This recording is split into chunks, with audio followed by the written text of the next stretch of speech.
Church नंदुरबारच्या वतीने सर्वांचं स्वागत आहे.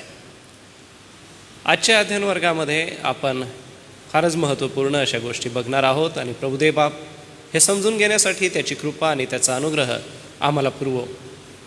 या प्रशिक्षण अध्ययनामध्ये प्रतिदिवशी आणि प्रत्येक धड्यातून आम्हाला काही निर्णायक तत्त्व ही शिकायला मिळतात आणि ती तत्त्व आम्ही ज्या वेळेला आमच्या जीवनाला लागू करतो त्यावेळेला आम्हाला वैयक्तिक रीतीने आमच्या ख्रिस्ती विश्वासाची वाढ झाल्याचं नक्कीच जाणवतं.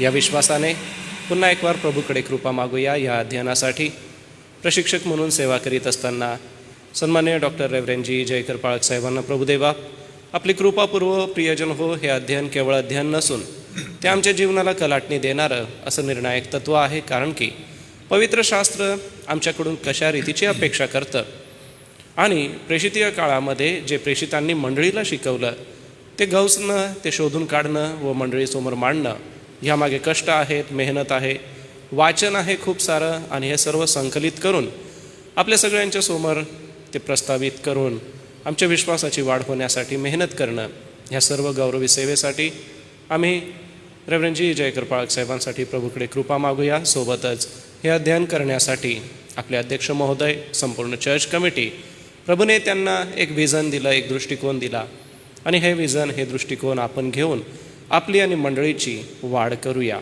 मी आपल्या सगळ्यांसोबत प्रार्थना करतो आणि मग अध्ययन वर्गाला सुरुवात करू. हे आमच्या दयाळू पित्या, आम्ही तुझी स्तुती करतो, तुझ्या नावाला धन्यवाद देतो. आजच्या अध्ययन वर्गाला तुझ्या गोड नावाने आम्ही सुरुवात करतो. पित्या, तो आमचा सहाय्यकर्ता आणि मार्गदर्शक हो. या अध्ययन वर्गासाठी आम्ही अध्यक्ष महोदय आणि चर्च कमिटीचे आभार मानतो, कारण की परमेश्वरा, हा विचार तू त्यांच्या अंतःकरणात दिला आणि आज हा साकार होऊन येटपर्यंतची वाटचाल आम्ही करत आलेलो आहोत. आजच्या अध्ययन वर्गामध्ये शिकवत असताना बोलण्यासाठी लागणारी कृपा डॉक्टर रेव्हरेंड जी जयकर पाळक साहेबांना देवबापा तू दे व त्यांच्या करवी तू आम्हाशी बोल व या अध्ययन वर्गाद्वारे एक नवं दृष्टिकोन आम्ही शिकावा, यासाठी तुझी कृपा दे. जे ऑनलाईन आमचे प्रिय बंधू बघत आहेत, भगिनी बघित आहेत, दे बापा त्या सगळ्यांनाही तुझी कृपा दे. आजच्या ह्या अध्ययन वर्गाला तुझ्या गोड नावाने आम्ही सुरुवात करतो. दे बापा, तू आम्हाला सहाय्य कर. तांत्रिक ह्या गोष्टी आहे, तांत्रिक प्रक्षेपण आहे, अडचणींपासून तू आम्हास रक्षण दे. ही प्रार्थना प्रभू येशूच्या नावाने मागतो, म्हणून तू ऐक. आमेन. मी आपल्या सगळ्यांच्या सोबत सन्मान्य डॉक्टर रेव्हरेंड जी जयकर पाळक साहेबांचं स्वागत करतो व अध्ययनासाठी पुढील वेळ त्यांच्या हाती देतो.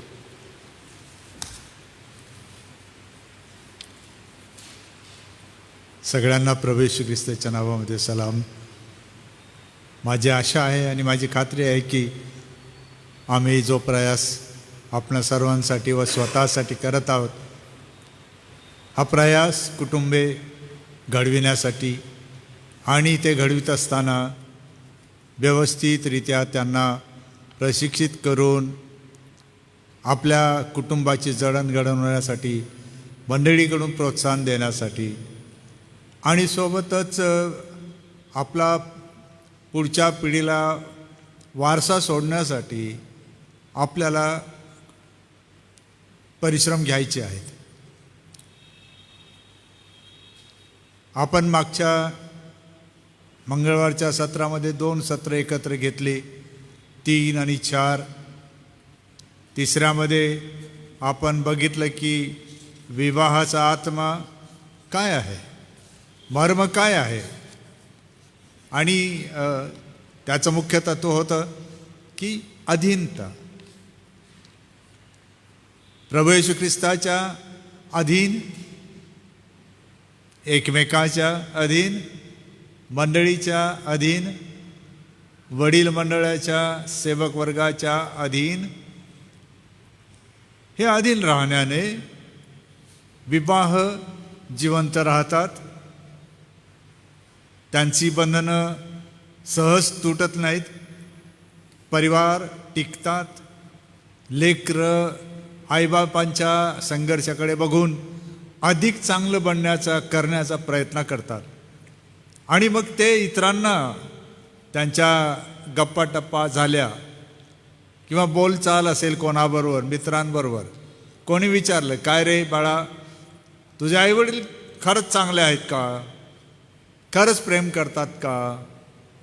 खरंच तुमची काळजी घेतात का? दुःखाने सांगावं लागतं की बऱ्याचदा आपल्या लेकरा बाळांना आपण व्यवस्थित शिक्षण न दिल्यामुळे त्यांना आईबापांसंदर्भात उत्तरं देता येत नाहीत. आणि जर त्यावेळेला ज्याला आपण वितुष्ट निर्माण करणारे काही लोक समाजात असतात, ते जाणून बुजून मग उलट्या सुलट्या गोष्टी त्यांना विचारतात आणि त्यांना प्रवृत्त करतात. आणि ती मुलं, जसं भांडण झालं असेल, परंतु समजवता पण झाला असेल, आईवडिलांनी क्षमा केली असेल, क्षमा मागितली असेल, पुन्हा नव्याने सुरुवात केली असेल, देवाला शरण गेले असेल, तर त्या गोष्टीकडे लक्ष देणार नाही. मुलं म्हणतील हो हो माझे मम्मी पप्पा खूप भांडतात, एवढंच घेऊन मग ती चर्चा त्या गप्पा टप्पांचा विषय बनवून चहाडीमध्ये बदलतात. आणि तुम्ही जर पवित्र शास्त्रामध्ये चहाडी हा शब्द बघितला तर ते वेगळे वेगळे त्याचे अर्थ आहेत, जुन्या करारातही नव्या करारातही. परंतु आपण जो अभ्यास केला तीताच्या पत्रात, पेत्राच्या पत्रात, जर तुम्ही अभ्यासक आहात तर शोधून बघा काय शब्द आलेला आहे ग्रीकमध्ये किंवा मूळ भाषेमध्ये, तुम्हाला धक्का बसेल. प्रेषित अक्षरशः एक शब्द असा वापरतात की तो नवीन करारामध्ये आणि जुन्या करारामध्ये फक्त एकदाच आलेला आहे आणि अत्यंत कठोर शब्द आहे. असा शब्द सहसा कोणाला वापरला गेला नाही. तो शब्द चहाडखोरांसाठी वापरला गेला आहे. आणि म्हणून लेकरांना प्रशिक्षित करावं लागतं. मी अनेकदा ही उदाहरणादाखल गोष्ट सांगितली. काईन आणि हाबेल यांना देवाला प्रसन्न करण्यासाठी अर्पणं व्हावी लागतात. हे कोणी सांगितलं असेल, कोणाकडून ते शिकले असतील, तर साहजिकच आहे की आपल्या आईवडिलांपासून. अगदी जसं बोलायला सुरुवात झाल्यानंतर थोडी समज आली असेल तर कदाचित हाबेल जास्त बोलका नसावा, पण चांगले प्रश्न विचारणारा असावा. आणि हाबेल असा बोलला असेल हवाबाईंना की आई आई हे का करावं लागतं? पप्पा पण तेच करतात, तू पण तेच करते, आणि तुम्ही असं का सांगतात की ह्याच्याशिवाय देव प्रसन्न होत नाही? आणि मला असं वाटतं की आदाम आणि हवा आपल्या लेकरांची लबाडी करणं त्यांनी बंद केलं असेल. त्यांनी खरं ते सांगायला सुरुवात केली असेल. आणि ते असं असेल की बेटा आम्ही चुकलो, आम्ही देवाविरुद्ध वागलो, देवाने आमची भेट घेतली, आम्हाला आमची चूक दाखवली, आणि देवाने आमच्या चुकीचं रूपांतर आशीर्वादात व्हावं म्हणून काय केलं माहिती आहे का बेटा? हां मग मी सांग, मग मी काय केलं? देवाने अर्पणाचा बळी वाहिला, आम्हाला चर्मवस्त्रे लेवविली, आमची नग्नता झाकली. तुम्ही पण मुलांनो लक्षात ठेवा, देवाला यज्ञ केल्याशिवाय देव प्रसन्न होत नाही. म्हणून हाबेल जसा मोठा झाला, आपलं जीवन जगायला, व्यवसाय करायला शिकला, तो त्यांच्या मनामध्ये त्याने जे साठवून ठेवलं होतं सत्य, त्या सत्यानुसार तो योग्य ते अर्पण घेऊन देवासमोर आला, असा त्याचा अर्थ आहे. म्हणून ज्या वेळेला आपली लेकरं, लेकरांची लेकरं, आपली ही पिढी ही अशा लोकांच्या कुचेष्टायुक्त प्रश्नांना तोंड देते, थट्टांना तोंड देते, चहाडीसाठी तोंड देते, त्यावेळी प्रेषित आपल्याला असं म्हणतात, म्हणूनच तुम्ही शिका आणि आपल्या मुलांना शिकवा की अर्ध सत्य घातक आहे. पूर्ण सत्य सांगायला शिका, साक्ष द्यायला शिका, एका मर्यादेमध्ये त्यांना सत्य समजून सांगा, म्हणजे ते हुशार होतील, सावध राहतील. कारण आईबापाची नग्नता उघड करणाऱ्यांना फार मोठा दंड देण्यात आला ना, तुम्हाला माहीत आहे. शेम, हाम आणि याफेत यांची गोष्ट. एका मुलाने बापाची नग्नता न झाकता उघड केल्यामुळे त्याला दंडित करण्यात आलं. हे होतं. म्हणून जेव्हा आपण विवाहाचा आनंद लुटणे किंवा विवाहाचा आनंद साजरा करणे, विवाहामध्ये समर्पित जीवन जगून पुढे जाणे असा विचार जेव्हा करतो, तर विवाहाचा आत्मा म्हणजे अधीनता, याला जपलं पाहिजे आणि मुलांना ते शिकवलं पाहिजे. मुलांनो, आम्ही दोघं जसे ख्रिस्ताच्या अधीन, तसं देव तुमच्याकडून अपेक्षा बाळगतो, तुम्ही कोणाच्या अधीन असा? आपल्या आईबापाच्या अधीन. आम्ही देवाची आज्ञा पालन करतो कारण देव आमचा पिता आहे, तसं तुम्ही पण शिका, म्हणजे तुम्हाला दीर्घायुष्य आणि कल्याण लाभेल. म्हणजे एका पिढीने दुसऱ्या पिढीला हा वारसा जो द्यायचा आहे, याच्यासाठी मंडळी एक सर्वात मोठं केंद्र आहे की जेथे परिवारांना, आईबापांना, लेकरांना ख्रिस्ती जीवन पद्धतीमध्ये त्यांनी कसं जगावं, कसं वाढावं, कसं पुढे जावं, कोणते शिष्टाचार असतात, कोणती गृहसंहिता असते, कोणते नियम असतात, कोणाच्या आज्ञा कशा प्रकारच्या असतात, ह्या सर्व गोष्टींचं त्यांना ज्ञान होणं गरजेचं आहे. जर ते नाही आणि तिकडे जर आईबापांनी आणि मुलांनी पण दुर्लक्ष केलं, तर त्याचे दुष्परिणाम भयंकर होतात. आणि जी पुढची पिढी आपण अपेक्षेने बघतो की ही फलवान होईल, आशीर्वादित होईल, मोठी निर्मितीक्षम ठरेल, ती पिढी कोलमडून पडते, मागे पडते, असा त्याचा अर्थ आहे. म्हणून पहिले स्त्रियांना का संबोधन करण्यात येत होतं, त्याचे दोन कारणं मी सांगितले तुम्हाला. एक म्हणजे त्या नाजूक आहेत हे त्यांना समजलं पाहिजे. शैतानाला पहिले स्त्री बळी पडली, ती मोहित झाली, तिच्यामुळे तिचा नवरा बळी पडला. म्हणून पुरुषाला स्त्रीवर धनीपण दिलं. पण पुरुष स्त्रीचा निर्माता नाही, रचनाकार नाही. पुरुष तिला सहकारी आहे.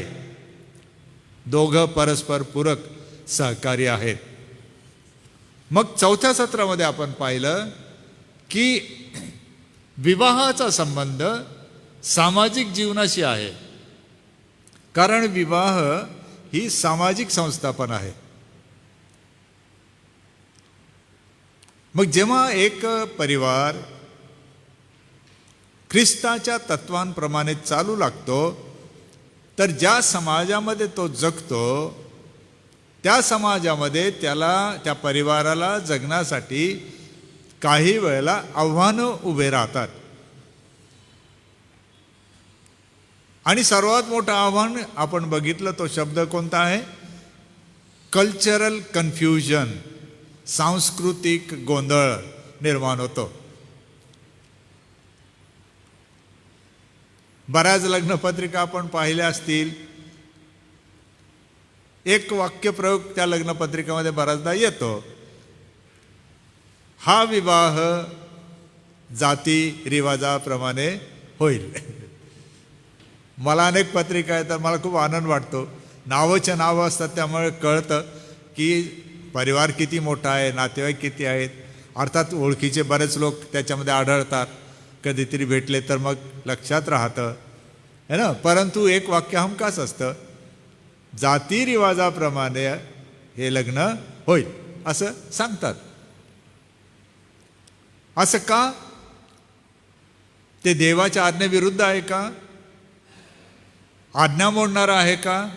नाही. मग अडचण काय आहे की आता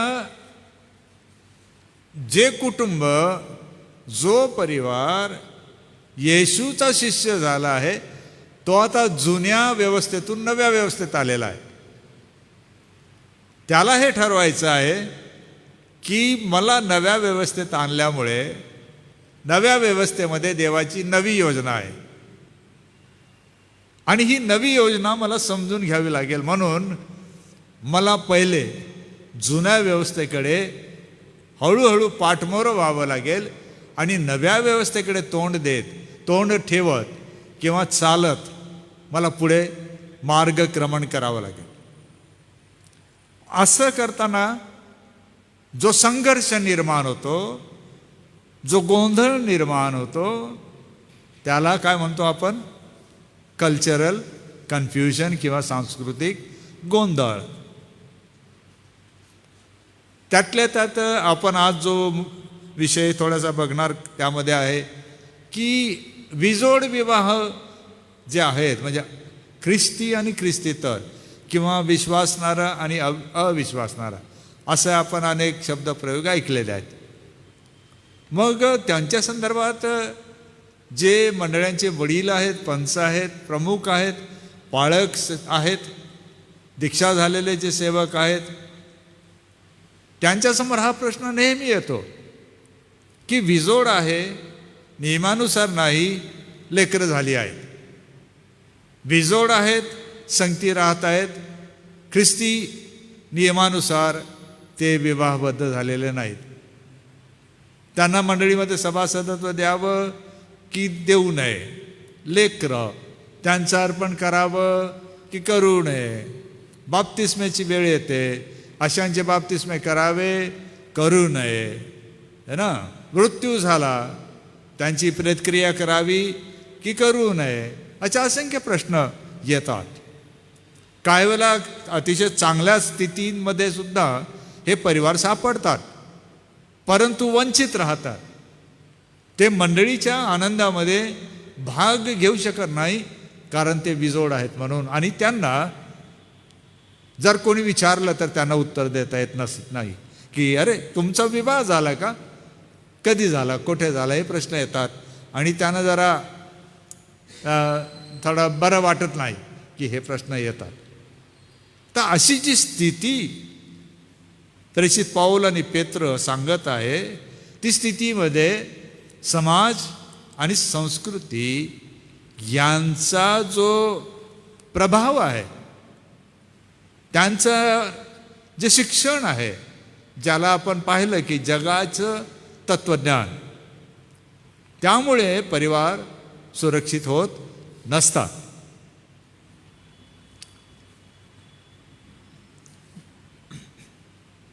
म्हणून आपण काल शेवट करताना पाहिलं की तिताकडे ही जबाबदारी होती की वृद्ध स्त्रिया आणि पुरुषांना घडविण्यासाठी पहिले त्यांना प्रशिक्षित करावे, या विषयांना तोंड देताना शिकवण्यासाठी, समजावून देण्यासाठी आणि त्यावर निगराणी ठेवावी.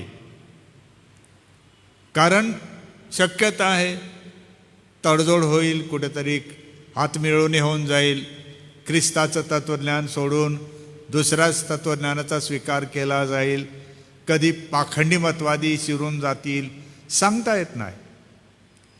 विश्वासामध्ये कमजोर असणारे खोट्या शिक्षणाचे आणि खोट्या शिक्षकांचे सतत बळी पडणारे लोक आहेत.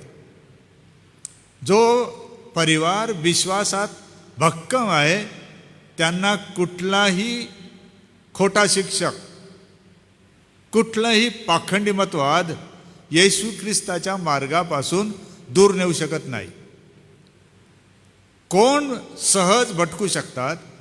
जे ख्रिस्ताच्या ज्ञानात वाढत नाहीत आणि विश्वासात त्यामुळे कमजोर राहतात. म्हणून तीताला जेव्हा आपलं पौल लिहितो, तर आपण काल बघितलं की हा जो झगडा निर्माण होतो त्याच्यामध्ये अजून एक कारण काल आपण पाहिलं की ज्यांच्या हाती व्यवस्था आणि व्यवस्थापन आहे, पौल इशारा देतो त्यांच्या संदर्भात की असं का होतं बऱ्याचदा. तर त्याचं कारण हे आहे की वडील स्वतः, ज्यांना आपण पंच म्हणतो आपल्या भाषेत, हे बंडखोर असतात. म्हणून कोणत्या तरी कारणामुळे ते स्वतःला सर्वात श्रेष्ठ मानू लागतात आणि त्यांचा दबदबा राहावा, त्यांचंच चालावं म्हणून ते इतरांना दबावामध्ये ठेवण्याचा प्रयत्न करतात. आणि त्यांना जर आपण थांबवण्याचा प्रयत्न केला तर बरीच उत्तरं त्यांच्याकडे असतात. आम्ही काही असे तसे आहोत का? तुम्हाला माहिती आहे का आमच्या मागे किती लोक आहेत? तुम्हाला माहिती आहे का आमचा परिवार काय आहे? ही सर्व जगाच्या तत्त्वज्ञानाची उत्तरं त्यांच्याकडे आहेत. ज्या वेळेला हे वडील असं म्हणू शकतील, देवाने मला हे सांगितलं, शास्त्रात असं लिहिलं आहे, तेव्हा ते आपण समजायला पाहिजे हे वडील मंडळीसाठी योग्य आहेत असं.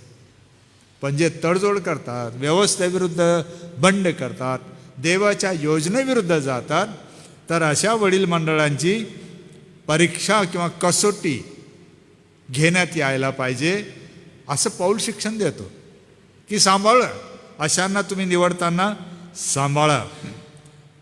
अशा वडील मंडळाची नैतिकता ती ढासळलेली नसावी. नैतिक जीवन चांगलं असावं, ज्याला मोरल प्युरिटी असं म्हणतो. केवळ सांस्कृतिक टणकपणा त्यांच्यात नसावा, त्यांची नैतिकता सुद्धा इतकी टणक असावी की चार चौघांनी त्यांना सांगावं की ही यांची नैतिकता इतकी मजबूत आहे, आम्ही त्यांना ओळखतो. आणि पौल त्याला तो शब्द प्रयोग करतो, बाहेरच्यांनी चांगली साक्ष दिलेली असावी. केवळ आतल्या म्हणजे मंडळीच्या लोकांनीच नाही, तर बाहेरच्यांनी. आणि अशा चुकीच्या प्रभावामुळे वडील मंडळाने काय केलं त्या काळामध्ये की कुटुंबांना बहकण्याची संधी दिली आणि पुढे ही कुटुंब बेताल झाली, दुरावली आणि मंडळीमधून काही वेळेला ती निघून गेली, काही कायम ढासळले असा त्याचा अर्थ आहे. मग जर अशा दोन टोकामध्ये किंवा दोन संघर्षामध्ये मंडळी जगत आहे, तर आजचा जो आपला मुख्य अभ्यास आहे तो याविषयी आहे की ही जी पिढ्यातलं जे अंतर आहे, ह्या पिढ्यांमधला जो संबंध आहे,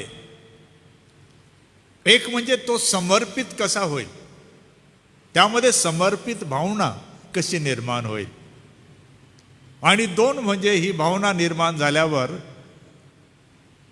हे संबंध भक्कम स्थापित कसे होतील, मजबूत कसे राहतील, त्याच्यासाठी काय करावं लागेल. पहिले ते म्हणजे 5:1-16 हा आपला मुख्य शास्त्र भाग आहे. मी पहिले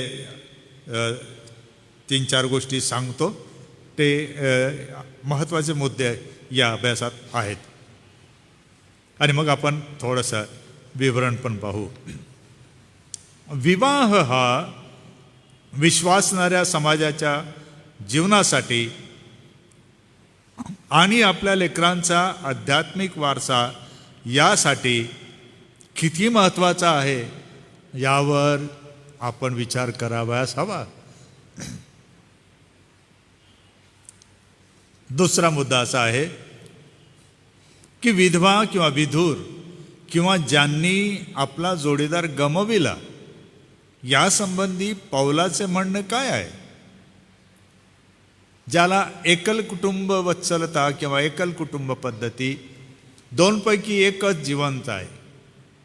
विशेषतः नियमानुसार लग्न झालेले पती पत्नी, त्यापैकी विधवा किंवा विधूर होणं म्हणजे त्या नियमांतर्गत स्त्री आणि पुरुष जोडले गेल्यानंतर कोणीतरी मरतं.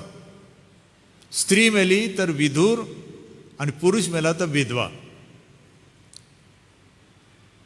मग त्यांच्या संदर्भात आपली मंडळी म्हणून काय जबाबदारी, आपल्याला काय समजून घ्यायला पाहिजे. तिसरी गोष्ट म्हणजे विवाह केवळ लैंगिक गरज पूर्तता नाही, तर आपण कुटुंब या नात्याने जगायला शिकायचं आहे. कशाला? तर आपल्या पोटी जन्मलेल्या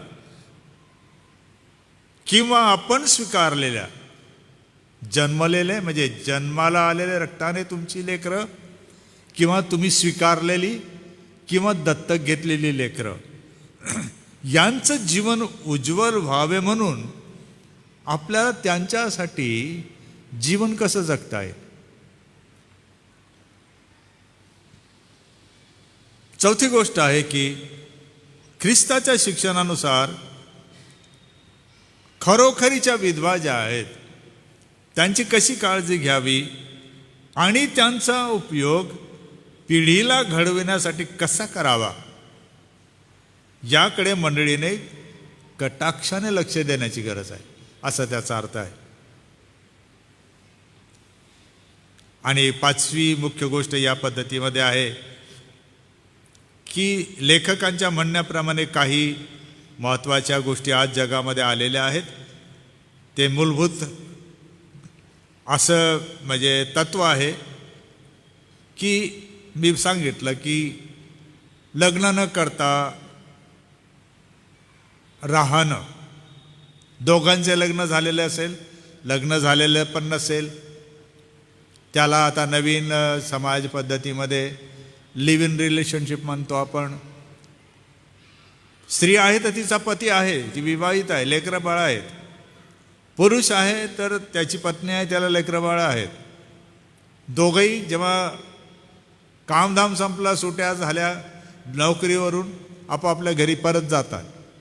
परंतु जेव्हा कामावर आहेत किंवा दूरगावी आहे, परदेशी आहे, तर हे दोन वेगळे विवाह झालेल्या कुटुंबातील स्त्री आणि पुरुष एकत्र राहतात कायद्याने.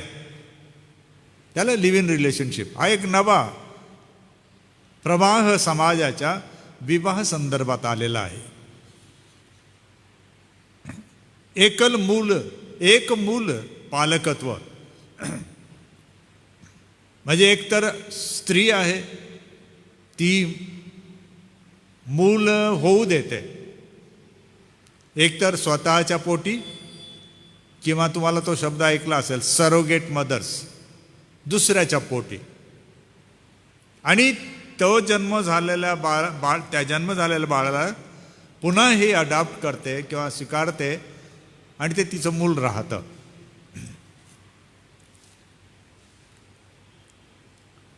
अजून एक कुटुंब पद्धती आहे, ती आहे पितृहीन पालकत्व म्हणजे फादरलेस फॅमिलीज. आई नाही, बापही नाही, आजी नाही, आजोबा नाही, कोणी कर्ता पुरुष त्या परिवारात नाही, पण लेकरंच आहेत. आणि ती लेकरं किशोरवयीन कदाचित असतात किंवा त्याहीपेक्षा लहान असतात. ते का निर्माण होतात अशा परिस्थिती? सर्वात मोठं म्हणजे गरिबी, नंतर आलेल्या पीडा किंवा आजार, साथीचे रोग, व्यसनाधीनता किंवा निर्णय प्रकारच्या आत्महत्या केल्यामुळे, आणि युद्धे. जी युद्ध होतात त्यामध्ये पुरुष, धडधाकट पुरुष आणि 60पर्यंतची माणसं मोर्चा सांभाळतात आणि ती त्याच्यात भरडली जातात, कायमसाठी अपंग होऊन जातात. त्यांचे हाल फार वाईट असतात, काही मारले जातात. उरलं कोण? लपलेली छपलेली कुठेतरी कोणीतरी नेलेली लेकरं. मग आता ही लेकरं युद्ध झाल्यावर संपल्यानंतर काय करतील? जेमतेम काय मिळालं तर खातील. पण अशा पालकत्वामध्ये मोठं मूल म्हणजे जर मुलगा आहे म्हणजे भाऊ किंवा बहीण, दोघं मिळून आपली एकमेकाची काळजी घेण्यासाठी एकमेकाचे पालक बनतात. आणि असं बऱ्याचदा तुम्हाला दिसेल, इथे काही मुलं यायची, ते सांगतच नव्हते की त्यांचे आईबाप आहेत की नाही, पण भाऊ बहीण तिघं चौघं यायचे, ते दिवसभर ते मागत फिरायचे किंवा काहीतरी फुगे काहीतरी करायचे. अशा प्रकारची स्थिती काही परिस्थितीमुळे आलेली आहे. आणि आधुनिक मोठी एक पद्धत ती म्हणजे समलिंगी विवाह व्यवस्था. कारण पुष्कळ आहेत त्यांच्याकडे. हे जगाचं तत्वज्ञान आहे की का म्हणून आम्ही लग्न करावं आणि का म्हणून लेकरं आम्ही जन्मास घालावी. जगाची परिस्थिती पहा किती वाईट आहे. लेकरांचं भविष्य सुरक्षित नाही. मग राहूया संगती असंच, पुरुष पुरुष स्त्री स्त्री. आणि मग काय करू आम्ही कोणाला तरी दत्तक घेऊ आणि त्याचं पालन पोषण करू. मग पुरुष पुरुष किंवा स्त्री स्त्री मिळून कुटुंब तयार करतात आणि दत्तक घेतलेल्या लेकरांची काळजी वाहतात. आता प्रश्न असा आहे की स्त्री आणि पुरुष पुनरुत्पादन करतात, पण समलैंगिक विवाह ज्यांचे होतात त्यांना नाही जमत. मग काय करतील अशी पिढी, काय करणार असे लोक? त्याच्याबद्दल फार मोठं काही अभ्यास आहे. आणि आपला भारत देश, आपला समाज हा काही वेगळा नाही आहे. या गोष्टी आपल्या समाजात आज आहेत, आपल्याला ठाऊक नाही. ज्याला जेंडर चॉईस एक नवीन आता तंत्रज्ञान मेडिसिनमध्ये आलेलं आहे की मुलाला आणि मुलीला परवानगी आहे आपला लिंग बदल घडवून आणायचा. मला मुलगा व्हायचं का मला मुलगी व्हायचं, आणि कायद्याने परवानगी आहे. तर हे प्रश्न त्या काळामध्ये होते की नाही.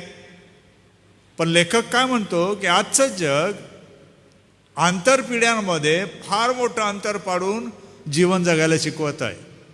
की आईबापांचे जर प्रश्न घेतले तर लेकरं माहीत नाही त्यांना कुठे आहेत, लेकरं घेतले तर आईबाप कुठे आहेत माहीत नाही. हे जे अंतर पडलेलं आहे, लेखक ह्या आजच्या धड्यामध्ये हे म्हणत आहे त्यांना कसं जोडतायत. मग विधवा परत एक जो मुख्य मुद्दा ह्या अभ्यासामध्ये परत आहे की विधवा स्त्रिया ज्या आहेत त्यांच्याकडे मंडळीने विशेष लक्ष द्यावं, असं त्याचा अर्थ आहे. आता हा प्रश्न वेगळा आहे की मी अनेकदा हा प्रश्न करतो की पण ह्या महिला विधवा झाल्या कशा? विधवा आहेत, पाऊल त्याच्याबद्दल सांगतोय, पण हे झाल्या कशा? जर आहेत तर मृत्यूमुळे झाले असेल, नवरा मेला, मान्य. पण काही वेळेला तुम्हाला माहीत आहे जो सांस्कृतिक गोंधळ आणि सामाजिक तणाव त्याच्यामध्ये शोषण हा एक विषय येतो की काही वेळेला अशी बिजोड विवाह पद्धती आल्यामुळे काही वेळेला श्रेष्ठत्व जपण्यासाठी मुलाचा किंवा मुलाचा जीव जातो. त्यांनी कदाचित विवाह केलेला असतो, कधीतरी मग हा प्रश्न आला तर दोघांपैकी एकच राहतो, कारण त्या समाजाला ते मान्य नसतं. हे एक कारण. युद्ध हे एक कारण. आत्महत्या हे एक कारण. म्हणजे खूप विषय आहेत की महिला पुरुषाशिवाय लग्नानंतर विधवा होतात. काय कारण असायला पाहिजे? बायबलमध्ये सर्व दिलेलं नाही. म्हणून मी म्हटलं की हा अभ्यास हा समाजशास्त्रामधून आपल्याला समजून घ्यावा लागतो आणि नंतर नीतिशास्त्रामधून आपल्याला समजून घ्यावं लागतं. म्हणून जो परिच्छेद आहे तो आपण मागे घेतलेला आहे, पण पुन्हा एकदा टप्प्याटप्प्याने आपण पहिले जाऊ. पहिली 2 वचनं, तिमोथेचं पहिले पत्र 5वा अध्याय पहिली 2 वचनं. वडील माणसाला टाकून बोलू नको, तर त्याला बापासमान समजून बोध कर.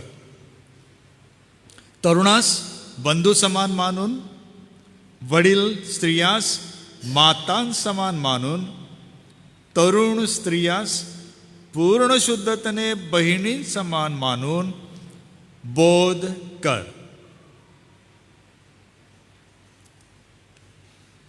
मी तुम्हाला ह्याची फोड सांगतो अशी.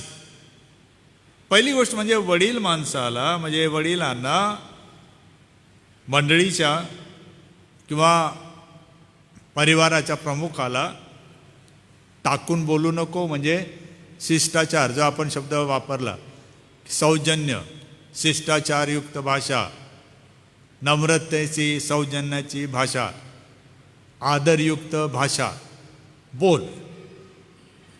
त्यांना टाकून नको देऊ. पण काय कर मग,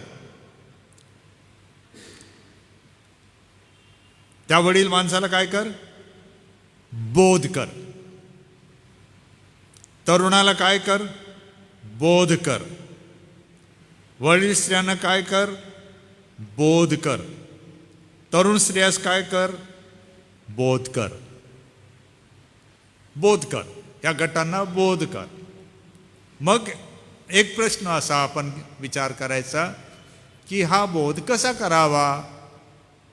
तर मग त्याची उत्तरं याच्यातच आहेत परत, की वडिलांना बाप मानायला शिका, बापा समान. तरुणांना भाऊ मानून त्यांना सांगा. वडील स्त्रियांना माता समान माना. तरुण स्त्रियास पूर्ण शुद्धतेने बहिणी समान माना. सेवकाचं कर्तव्य काय आहे हे प्रथम येथे आपण बघतो, की आपल्या मंडळीच्या जडणघडणमध्ये आपले नातेसंबंध का असे असावेत. तर त्याचं कारण हे की ह्या दोन पिढ्यांमध्ये जे अंतर पडत गेलं ते त्यांना कमी करून त्याला एकत्र आणता यावं. कारण अशी शक्यता आहे की हे अंतर पडलेलं असेल, पण कोणा वडिलांमुळे जरी झालं असेल तरी त्यांची जागा बघून त्यांचा सन्मान दिलाच पाहिजे आणि नात्याने मग वागलं पाहिजे. नंतर सरळ सरळ हे 3-4 गट गेले का विधवा या विषयावर पाऊल येतं. वचन 3 पासून 8 पर्यंत काही आज्ञा आहेत आणि काही सूचना आहेत. विधवांचा तू काय कर, सन्मान कर. कोणत्या विधवांचा सन्मान कर, खरोखरीची विधवा. खरोखरीची विधवा म्हणजे नुसतंच नवरा मेला आहे असं नाही, जी एकाकी आहे, एकटी पडली आहे, निराधार आहे. पुढे वर्णन आहेत, तिची गुणलक्षणं दिली की कोणाला आपण निराधार विधवा मानावे. मग त्याच्यामध्ये नातवंडे यांच्या संदर्भात मार्गदर्शन आहे, त्यांच्या घरातल्या लोकांचे संदर्भ आहेत आणि मुलांना सद्बोध काय आहे. मुले आणि नातवंडे वचन 4. म्हणजे जर आपण ऐकत असाल तर हे नीट ऐका, पाऊल काय सांगत आहे. नुसतं मुलांचंच हे कर्तव्य नाही, अशी पण शक्यता आहे की त्या घरातली मुलं सुद्धा ह्या जगात हयात नसतील किंवा जवळ नसतील. मग कोण आहे जवळ, त्या मुलांची मुलं. आणि त्यांचं काय कर्तव्य आहे की वडीलधाऱ्या माणसांचे उपकार फेडाव्यास शिकावे. शिकावे म्हणजे कोणीतरी त्यांना शिक्षण दिलं पाहिजे की हे कसं फेडतात. कोण देणार हे शिक्षण, वडील, नेमलेले प्रतिनिधी, सेवक वर्ग यांचं कर्तव्य. आपल्या मुलांच्या मुलांना अशी स्थिती निर्माण करा की त्यांना या प्रकारचं जीवन पुढे मिळेल की ते आपले उपकार फेडायला शिकतील. म्हणून परिवाराला सांभाळा, वडीलजनांना प्रशिक्षित करा. सेवक वर्गाने हे समजून घ्या की आपण हे का करत आहोत. पिढी दर पिढी हे व्हायला पाहिजे असेल तर त्यांना काय करा, शिकवा. अजून काय लक्षणं आहेत ते मी काही तुम्हाला सांगत नाही. जी खरोखरीची विधवा आहे म्हणजे काय, एकटी पडलेली आहे, देवावर आशा ठेवली आहे, रात्रंदिवस विनवण्यावर प्रार्थना करीत राहते. नवीन करारामध्ये छान उदाहरण आहे. लुकाच्या शुभवर्तमानामध्ये एक स्त्री होती, 84 वयाला आलेली. ती रात्रंदिवस देवाची प्रार्थना करीत असे आणि इस्रायलाच्या तारणाची वाट पाहत असे. आणि येशू ख्रिस्त जेव्हा आला तेव्हा ती म्हणते, माझ्या डोळ्याने मी काय पाहिलं, ती तारण पाहिलं. काही महिला ह्या इतक्या देवभिरू असतात, रात्रंदिवस विनवण्या आणि प्रार्थना करीत राहतात. विशेषतः खरोखरीच्या विद्वांचं लक्षण काय, त्या प्रार्थनाशील आहेत असं त्याचा अर्थ. कारण विलासी आहे, ती जिवंत असून मेलेली आहे. आणि त्यांनी अदृश्य व्हावे म्हणून त्यांना या गोष्टी आज्ञा रूपाने सांग. जर कोणी स्वकीयांची व विशेष करून आपल्या घरच्यांची तरतूद करीत नाही तर त्याने विश्वास नाकारला आहे. तो माणूस विश्वास न ठेवणाऱ्या माणसापेक्षा वाईट आहे. तत्व काय, आपल्या कुटुंबातल्या घराण्यातल्या विधवांची काळजी कोणी घ्यायची, घरच्याच लोकांनी. हे तत्व आता याच्यामध्ये आहे.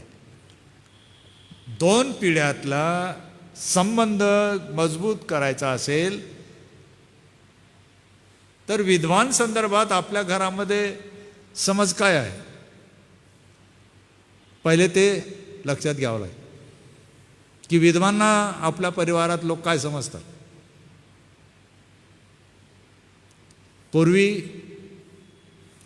पांढरी साडी घातलेली स्त्री दिसली सहसा तिला विधवाच मानायचे. काही समाजामध्ये तुम्हाला माहीत आहे वेगळ्या वेगळ्या पद्धतीने त्यांना वागवलं जायचं.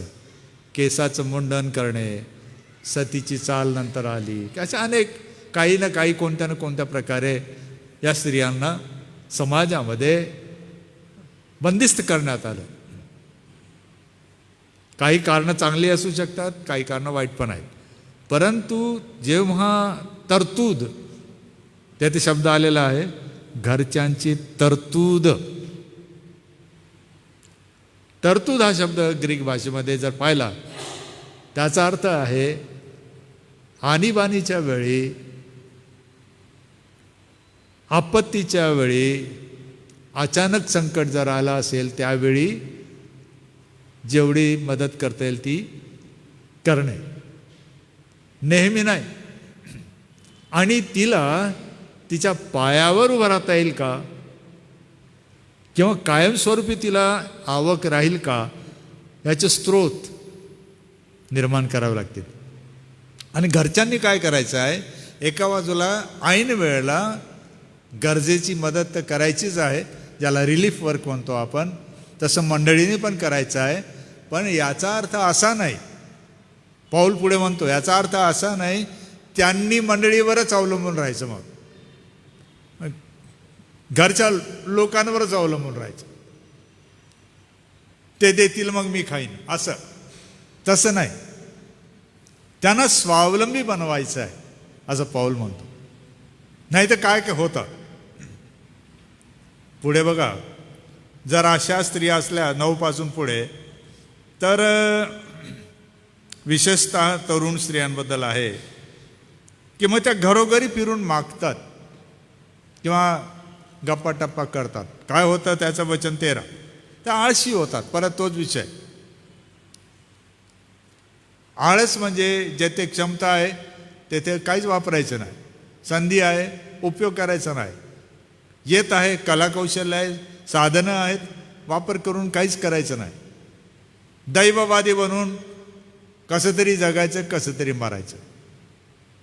वारसा त्यांना सोडता येणार नाही, पिढ्यातलं अंतर त्यांना जोडता येणार नाही. आळस.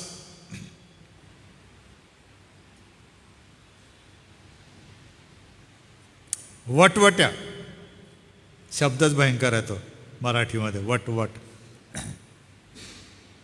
लुडबुड्या, बोलू नये ते बोलतात. आणि असं करणाऱ्या स्त्रिया, वचन 13 नंतर जर 15ला जोडलं तुम्ही तर तुम्हाला लक्षात येईल की कारण मग कित्येक या स्त्रिया बहकून सैतानामागे जाऊन चुकल्या आहेत. जातील असं नाही.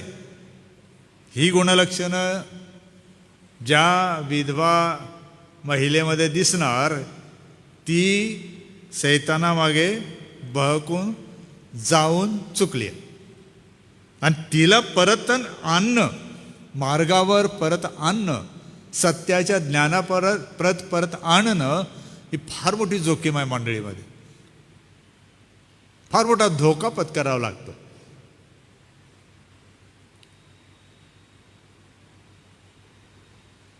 आणि म्हणून 16व्या वचनामध्ये सांगितलंय की जर कोणा विश्वास ठेवणाऱ्या स्त्रीच्या येथे विधवा असल्यास तिने त्यांची तरतूद करावी. परत तोच शब्द, आवश्यक तेव्हा संकट समयी तात्पुरती गरज भागवण्याची मदत, नेहमी नाही. मंडळी नेहमीच कोणाला पोसू शकत नाही. विशेषतः आळस ज्यांच्या शरीरात गुणधर्म बनला आहे ते मंडळीला ओझे होणार, शोषण मंडळीचं करणार. दिलं तर ठीक, नाही तर मग तुम्ही कोण आणि आम्ही कोण. मंडळीची जबाबदारी आहे अशांना मदत करणे, पण आळशीला जर मदत केलं तर तो तुमच्यावर अवलंबून जगायला शिकतो, परावलंबी होतो. त्याला राजा सरांना मी सांगेल की पॅरासाईट असं म्हणतात. दुसऱ्याच्या जीवावर जगायला शिकतात. आणि त्याचा शेवट काय होतं की मंडळी किती तरतूद करेल तर ते मंडळीला काय होतात, भार होतात. म्हणजे देवाची योजना अशी आहे की जर हा पूल बांधायचा असेल तर विधवांना आणि वडिलांना असं प्रशिक्षित करा की ते मंडळीला भार होणार नाही, सहकार्य करतील, भर घालतील, काही काम करतील किंवा कुठेतरी आपला अनुभव, आपल्याला मिळालेल्या शिक्षणाचा वापर करून लेकरं आणि लेकरांची लेकरं यांच्यासाठी वारसा सोडतील. आणि म्हणून तिमथ्याला एक छोटासा मी माझा संवाद लिहिला होता की मला तिमथ्याला विचारायची इच्छा होती की तिमथ्या, तुझे वडील तर ख्रिस्ती नव्हते, म्हणजे यहुदी पण नव्हते. तुझी आजी, तुझी आई यहुदी ख्रिस्ती. तुमच्या गावामध्ये पौल आला, लुस्त्रमध्ये त्याला मारण्याचा प्रयत्न झाला. हे सर्व तुम्ही पाहिलं, ऐकलं. तुला येशू ख्रिस्त कसं काय कळलं? तू त्याची सेवा करायला आणि इतरांना घडवायला तू कसं काय निघाला? तर तो हे म्हणतो, माझ्या आजीने व आईने पालकत्व घेतलं, मला सांभाळलं. मी मिश्रवंशी आहे, पण तरी मला येथपर्यंत आणलं की ख्रिस्ताची ओळख व्हावी, माझं जीवन बदलावं आणि मी काहीतरी विशेष कामगिरी करावी. विजोड परिवार होता तरी तिमथ्याला त्याची कधी लाज वाटली नाही. तिमथ्य समजून चुकला होता की देवाच्या राज्यामध्ये जर आपण येतो आणि ख्रिस्ताच्या तत्वाला धरून आपलं जीवन सोपवितो तर हा जो अंतराचा जो पूल आहे तो बांधला जातो. आणि म्हणून मंडळीने जी कुटुंब आहेत, म्हणजे विशेषतः विधवा, विधूर किंवा वडील, यांना याबाबत प्रशिक्षित करावं की परिवारांना कसं समजून सांगावं, कोणत्या पद्धतीने, सांस्कृतिक, सामाजिक किंवा येशू ख्रिस्ताच्या नियमाप्रमाणे. आणि याला जोडण्यासाठी आपण का प्रयत्न करावे? कारण आपल्याला काय करायचं आहे, पुढे वारसा सोडायचा आहे. म्हणून येथे मी आता थांबतो आणि आपणा सर्वांचे आभार मानतो. मी डॉक्टर राजेश आणि पंच आपणा सर्वांचे मनापासून आभार मानतो की सातत्याने आपण प्रयत्न केला आहे. पुष्कळ काही देवाने आपल्या लोकांना दिलं, काही त्याचे सुपरिणाम निश्चित आपल्याला दिसतील. विशेषतः दुसरी सिरीज कुटुंबावर केंद्रित आहे. माझी खात्री आहे की माझी स्वतःची कबुली ही आहे की मला ही सत्य पुन्हा एकदा शिकायला मिळत आहे. मला स्वतःला काही वेळेला वाईट पण वाटतं की मला उशीर झाला काही गोष्टी समजायला, परंतु मला आनंद वाटतो की मला हे सत्य समजलं, यासाठी की माझी येणारी पिढीची पिढी मी त्यांना काही वारसा देऊ शकेन. आणि आज त्याचा आनंद तुमच्यासमोर मी लुटत असताना मी देवाचा धन्यवाद करतो. परत सोबत आपल्या जबाबदारीला विसरू नका.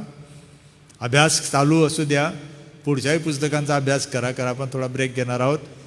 परंतु एक मुद्दा मी राजेश सरांना फक्त त्यांना या विचारासाठी देत आहे की भार होणे म्हणजे दुसऱ्याच्या जीवावर अवलंबून राहणे, ही जी वैज्ञानिक कल्पना आहे पॅरासाईट.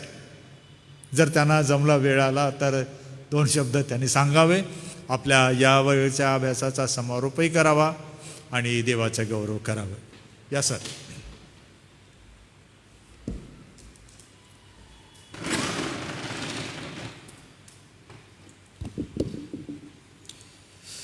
सर्वांना सलाम.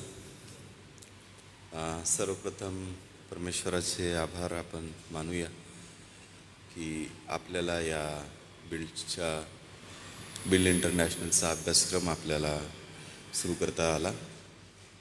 आणि जसं आपण मागच्या सभेमध्ये आपली चर्चा झाली होती की ह्याच्या मागचा उद्देश काय आहे ते मी पुन्हा रिपीट करणार नाही, परंतु आपल्याला कल्पना आहे. आपण त्याच्यात 2 सिरीज पूर्ण केल्या. पहिल्या सिरीजमध्ये शिक्षण होतं आणि सिद्धांत होते आणि चर्चचं बेसिक फाउंडेशन त्याच्यामध्ये होतं. दुसऱ्या सिरीजमध्ये कुटुंब आणि कुटुंबाची मंडळीची किंवा सेवकांची कुटुंबाप्रती असणारी जबाबदारी, त्याचबरोबर कुटुंबाची पण मंडळीप्रती असणारी जबाबदारी या बाबत आपण डिटेलमध्ये बघितलं. त्याच्यामध्ये एक आपल्या सर्वांना सांगायचं की आता थोडा आपण ब्रेक आहे, कारण गृहसण असेल, नाताळ असेल आणि त्याच्यानंतर आपण जानेवारी महिन्यामध्ये 3rd सिरीज आपण सुरू करणार आहोत. त्यावेळेस आपण ती 3rd सिरीज सुरू केल्यानंतर पुढच्या भागाला आपण सुरुवात करू. पण मीनवाईल सर्व जे स्पेशली सेवक आहेत त्यांच्यासाठी अशी सूचना आहे की आपण त्याच्यामध्ये जे स्वाध्याय दिलेले आहे, आतून त्याला होमवर्क म्हणा किंवा स्वाध्याय म्हणा, ते आपण पूर्ण करायचा प्रयत्न करा. पूर्ण करून ते दाखवा पाळकसाहेबांना, लाडून पाळकसाहेबांना. ते ॲप्रूव्ह करून घ्या, अपलोड करायचा प्रयत्न करा. काही असेल तर सांगा. आपल्याला त्याच्यात काही कुठल्या गोष्टी कळल्या नाही तर आपण विचारा. ह्याच्यामध्ये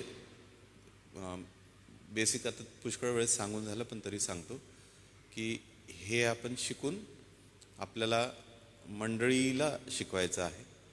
आणि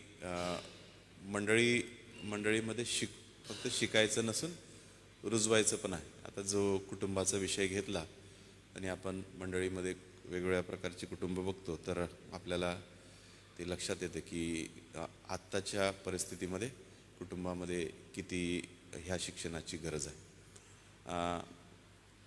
दुःख पण असं वाटतं की आम्ही बऱ्याच वेळेस आवाहन करतो, परंतु ज्या कुटुंबांना गरज असती ते त्याच्याकडे लक्ष देत नाही आणि त्यांच्यापर्यंत कसं पोहोचायचं आता हा मोठा प्रश्न आहे. सेवक तर जातात, प्रार्थना करून येतात, परंतु त्याच्या पुढे जर आपल्याला ह्याच्यामध्ये आपल्यामध्ये सुधारणा करायचा असेल, परमेश्वराचा आशीर्वाद प्राप्त करून घ्यायचा असेल, मंडळीमध्ये आपलं पार्टिसिपेशन जर ॲक्टिव्ह करायचं असेल, तर आपण जे 2nd सिरीजमध्ये बघितलं की मंडळीची कुटुंबाप्रती जबाबदारी, परंतु कुटुंबाची पण मंडळीप्रती जबाबदारी आहे. तर ती आपण सर्वांनी पूर्ण करायचा प्रयत्न करूया. सर्व सेवकांना अशीच विनंती असेल की आपण ह्याकडे नीट लक्ष द्या आणि काही आपल्याला त्याच्यामध्ये करता आलं तर आपण जरूर प्रयत्न करा.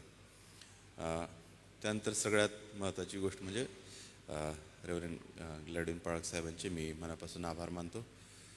या 2 ते 3 महिन्यामध्ये त्यांनी तो सिरीज पूर्ण केली, पूर्ण करून घेतली आणि त्याच्यासाठी खूप मोठं श्रम आहे, अभ्यास आहे, त्याच्यामध्ये टिपण तयार करणं आहे, डिटेल शब्दांचे अर्थ, त्यांचे संदर्भ सगळे बघणं आहे आणि पुन्हा ते शिकवणं आहे. आणि जवळपास 1 तास त्यांनी ते प्रत्येक वेळेस घेतलेलं आहे. आपण जर 1 तास आपण बोलला कंटिन्यूस तर आपल्याला लक्षात येईल की 1 तास बोलल्यावर काय होतं असं. तर त्यांचे श्रम खरंच वाखाणण्यासारखे आहेत. तर सर्व आपलं काउन्सिल आणि सर्व सेवकांतर्फे मी त्यांचे मनापासून आभार मानतो आणि आमची सगळ्यांची हीच प्रार्थना राहील की परमेश्वरांनी त्यांची सेवा अधिक आशीर्वादित करावी, त्यांना चांगलं उत्तम आरोग्य द्यावं आणि पुढच्या सिरीजसाठी अजून चांगल्या जोमाने आपल्याला त्या गोष्टी त्यांच्याकडून शिकता याव्या. पॅरासाईटचं एक सांगतो. पॅरासाईट प्राण्यांमध्ये पण असतात, वनस्पतीमध्ये पण असतात. वनस्पतींचं उदाहरण सांगतो की जे ऑर्किड फ्लावर आपण जर आपल्याला माहीत असेल, ऑर्किड फ्लावर, आता मराठी नाव मला माहीत नाही, तर ते जगामधल्या सगळ्यात जास्त फुलांच्या जाती असणार एक फूल आहे. खूप सुंदर फुलं असतात. ते पॅरासाईट आहे, ते दुसऱ्या झाडावर येते. म्हणजे हे दुसऱ्या आधारासाठी, पोषणासाठी ते दुसऱ्या झाडावर अवलंबून असतं. ते त्याचा आधार घेतं, त्याचं पोषण पण त्या झाडांमधून घेतं आणि त्या झाडावर डिपेंड राहतं. त्याला पॅरासाईट म्हणतात. दुसरं एक उदाहरण आहे की आपण आता कमी झालं, परंतु पूर्वी एक पिवळ्या रंगाच्या तो वेल झाडावर असायच्या, त्याला कसकुटा म्हणतात. अमरमेल, नागवेल, तर ते पण आहे. आणि प्राण्यांमध्ये तर खूप प्रकार आहे. आपल्याला कदाचित कल्पना नसेल की आपले जे 10 ट्रिलियन सेल्स आहेत त्याच्यापेक्षा जास्त बॅक्टेरिया आपल्या शरीरामध्ये आहे. तर आपल्यामध्ये सुद्धा असंख्य पॅरासाईट्स आहे. आपल्या चेहऱ्यापासून तर पोटापासून तर जीन्समध्ये पण पॅरासाईट आहे आणि ते आपल्यावर डिपेंड असतात. तर हा पॅरासाईट म्हणजे सिम्पली की आधार, संरक्षण आणि पोषणासाठी ते दुसऱ्यावर डिपेंड राहतात. त्यांचं स्वतःचं असं काही नसतं. परंतु पॅरासाईटचं मी तुम्हाला 2 सुंदर उदाहरणं सांगतो. पॅरासाईट एक जे सांगितलं की ऑर्किड फ्लावर, आता हे बिब्लिकल पॉईंट ऑफ व्ह्यूच्या दृष्टीने वेगळं आहे की जगामध्ये सगळ्यात जास्त फुलांच्या जाती ऑर्किड फ्लावरमध्ये असतात. नंतर आपण चंदनाचं लाकूड ज्याला आपण म्हणतो, तर चंदनाच्या लाकडाला मुळात टेक्निकली सुगंध नसतो. त्याच्यामध्ये एक प्रकारचं फंगस, बुरशी घुसते त्याच्यामध्ये, त्या चंदनाच्या लाकडामध्ये, आणि त्याच्यामुळे त्याला वास यायला लागतो. आणि ती बुरशी फक्त चंदनाच्या झाडावर येते, दुसऱ्या झाडावर येत नाही, तर वास येतो. आणि जगामधलं सगळ्यात महाग लाकूड ज्याला म्हणतात, आगारूड म्हणतात, ते पण सेंटेडच असतं. त्याच्यामध्ये पण बुरशी घुसते आणि त्याला वास येतो.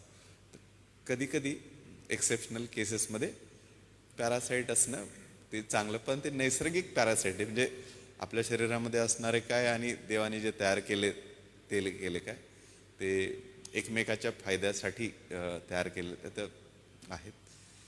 तर पॅरासाईट म्हणजे हे त्याच्यात दुसरा पण प्रकार आहे. आता तो काही सांगण्याची गरज नाही, परंतु एवढं पॅरासाईटविषयी एवढंच मला वाटतं सफिशियंट आहे.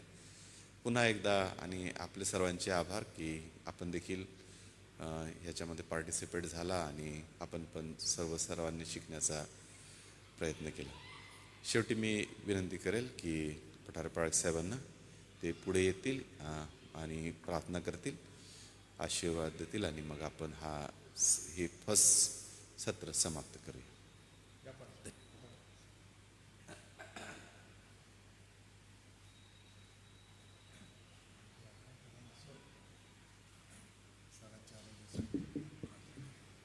पॅराडाईजला मराठीमध्ये एक शुद्ध शब्द भांडगुळ म्हटलं तर वनस्पती.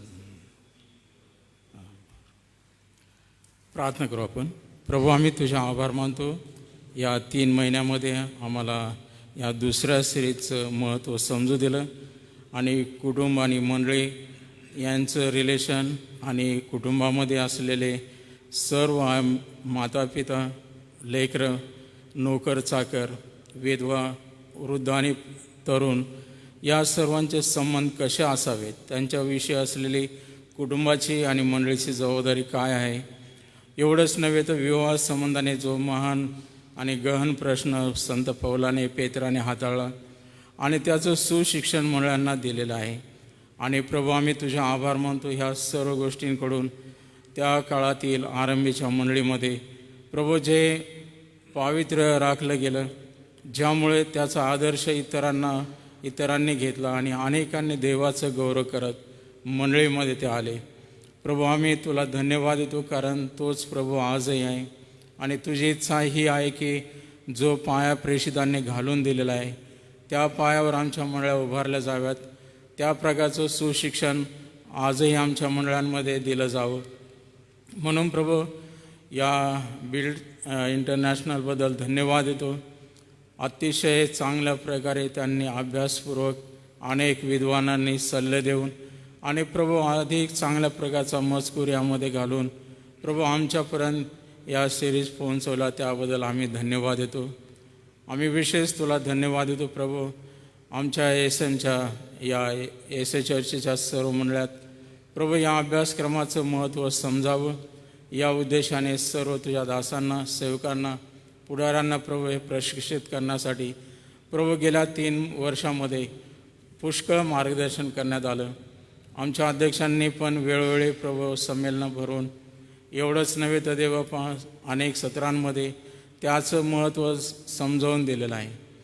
प्रभू, आज आम्ही तुझे आभार मानतो. या दोन्ही सिरीजमधून प्रभू आम्हाला जे काही आत्मसात झालेलं आहे, जे काही उलगडलेलं आहे ते किती महत्त्वाचं आहे ते आज आम्हाला पुन्हा नव्याने लक्षात आणून दिलंस, त्याबद्दल धन्यवाद देतो. प्रभू, आज आम्ही पुन्हा एकवार प्रार्थना करतो की या तरुण पिढीने या सर्व गोष्टी नव्याने आत्मसात कराव्या, त्यांनी शिकून घ्यावं आणि इतरांना शिकवावं आणि आमच्या मंडळात चांगल्या आदर्श मंडळात घडाव्यात. यासाठी प्रभू या सुशिक्षणाचा उपयोग होऊ दे. प्रभू, जे चांगलं मन लावून यामध्ये ते अभ्यास करतील आणि या सर्व मालिका पूर्ण करतील प्रभू, त्यांच्या भविष्यासाठी देखील काउन्सिलने तरतूद केलेली आहे.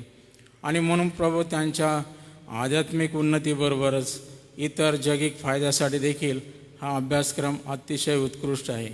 म्हणून सर्वांनी मन लावून त्यामध्ये प्रभू लक्ष घालून प्रभू या अभ्यासामध्ये प्रभू अधिक चैतन्य आणावं, यासाठी प्रत्येकाला प्रभू निष्काळजीपणा, आळस त्यांच्यामधून काढून टाक आणि देवापा जागरूकता आण, ही आमची प्रार्थना आहे. जे मौल्यवान मार्गदर्शन आम्हाला करण्यासाठी प्रभू तुझे दास रेव्हरंड जी जयकर आम्हाला लाभलेले आहेत, ते अभ्यासपूर्वक अतिशय चांगल्या रीतीने समजून उमजून प्रभू आमच्यासमोर मांडणी करत आहे, त्याबद्दल आम्ही धन्यवाद देतो. त्यांनाही तू चांगला आरोग्य आशीर्वाद दे. आणि आमच्या मान्य अध्यक्षांसाठी देखील आमची प्रार्थना आहे, वेळोवेळी ते सेवकांना आणि या सर्व प्रशिक्षणार्थींना उत्तेजन देत असताना, मार्गदर्शन करत असताना, सर्व प्रकारची तरतूद ते करत असताना प्रभू आमची प्रार्थना आहे, त्यांनाही तुझी कृपा अनुग्रह दे. आज त्यांच्या शारीरिक आरोग्यासाठी आमची खास करून प्रार्थना आहे की त्यांना तू स्पर्श कर आणि प्रभू तुझं आरोग्यदायक तू त्यांच्या शरीरामध्ये होत आणि त्यांच्यातून प्रभू ही बाधा येशूच्या नावामध्ये काढून टाक आणि पूर्ण आरोग्य देऊन त्यांच्या स्वास्थ्याच्याद्वारे तुझं गौरव करून घे. जे मोठ्या जबाबदाऱ्या तू त्यांच्यावर काउन्सिल आणि संस्थेचा भार दिलेला आहे, तो पेलवत असताना, धावपळ करत असताना आणि प्रभू सर्व गोष्टींचं नियोजन करत असताना प्रभू त्यांना लागणारी शारीरिक शक्ती, सामर्थ्य, बळ, ज्ञानबुद्धी तू दे. आणि आमचं काउन्सिल क्षेत्र प्रभू त्यांच्या अधीनतेमध्ये अधिक बळकट व्हावं, विश्वासामध्ये मजबूत व्हावं, अशी कृपा आणि अनुग्रह तू होऊ दे.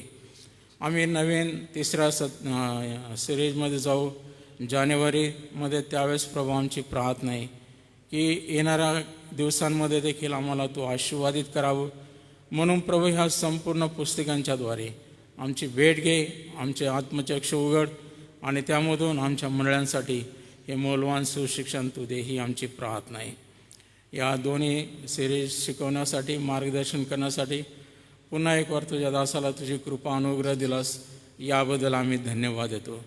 आणि ज्यांनी हे शिक्षण प्रभू आत्मसात करण्यासाठी आपला मूल्यवान वेळ दिला, त्या सर्व दासांबद्दल धन्यवाद देतो. आणि म्हणून प्रभू या पुढील दिवसांमध्ये होणारे जे काही आमचे कार्यक्रम आहेत, त्या मंडळांमध्ये, आमच्या मंडळांमध्ये गृहस्थान आहेत, अनेक प्रकारचे कार्यक्रम, ते सर्व आशीर्वादित होते.